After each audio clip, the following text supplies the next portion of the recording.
Vous êtes une nouvelle équipe. Est-ce qu'il y a des contraintes particulières qui sont liées à cet état de fait?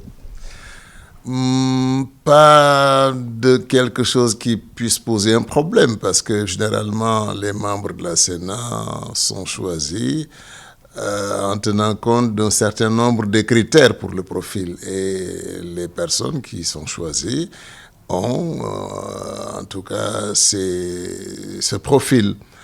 Il est vrai que quand on arrive dans une structure nouvelle, il faut un temps d'imprégnation. C'est tout à fait normal. Il faut un temps d'immersion.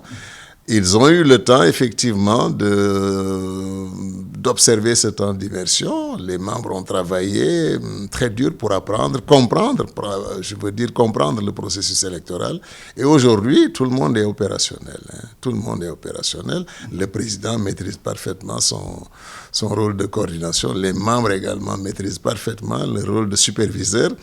Ils ont même effectué tous des tournées à travers le Sénégal. Ils sont allés s'entretenir avec les présidents des SEDA, les membres des SEDA, et ils sont revenus avec un peu plus revigorés. Donc, du point de vue de la maîtrise du travail de contrôle et de supervision, l'équipe nouvelle est tout à fait au top en ce moment. Le système est huilé, comme vous le semblez dire, mais au plan financier, est-ce que vous n'avez pas de soucis particulièrement? Je crois que nous sommes confortables sur ce plan. On va évaluer, nous allons évaluer à la fin du premier tour, parce que la Sénat a été obligée de prendre en compte des dépenses qui n'étaient pas prévues. Vous aurez remarqué que la distribution des cartes a duré beaucoup plus longtemps que prévu. En principe, elle aurait dû s'arrêter le 23 février, en tout cas au niveau national, et le 24 février dernier à l'étranger. Malheureusement, avec ce qui s'est passé, on a dû interrompre momentanément et reprendre immédiatement d'ailleurs la distribution des cartes pendant une période qui a atteint aujourd'hui presque 2 à 3 semaines. Ça fait un surcoût, ça fait des dépenses supplémentaires qui n'étaient pas budgétisées. Nous les avons prises en charge, nous les assumons, mais nous allons évaluer à la fin du premier tour, est-ce que nous aurons besoin de ressources additionnelles pour pouvoir faire face à un deuxième tour. Ça, nous verrons le moment venu, mais pour le moment, sur le plan financier, nous sommes tout à fait à l'aise. Oui. Au plan organisationnel, les Sénégalais d'ici vont voter, mais il y a aussi les Sénégalais de la diaspora. Quelle est la situation réelle en ce moment? Au niveau de la diaspora, la situation est elle se présente très très bien.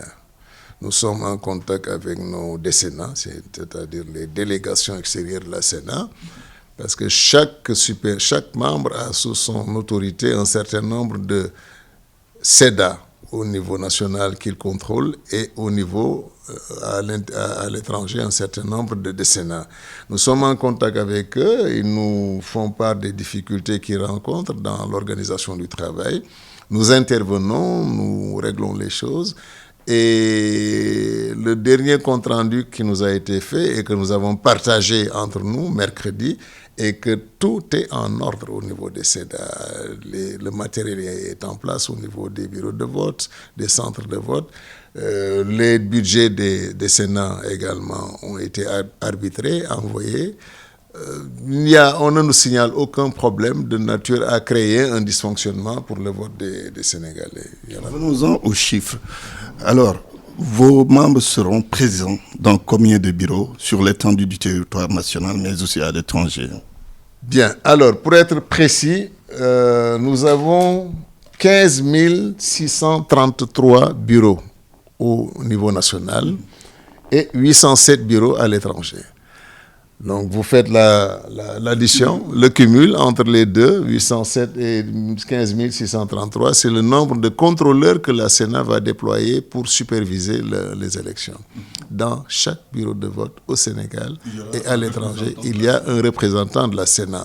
Dans chaque lieu de vote, il y aura au moins un représentant de la Sénat, et selon la taille du lieu de vote, il peut y avoir même 2 à 3 représentants superviseurs de la Sénat. Voilà. Donc voilà le personnel que nous déployons. Au total, nous déployons plus de à peu près 17 500 personnels sur le terrain pour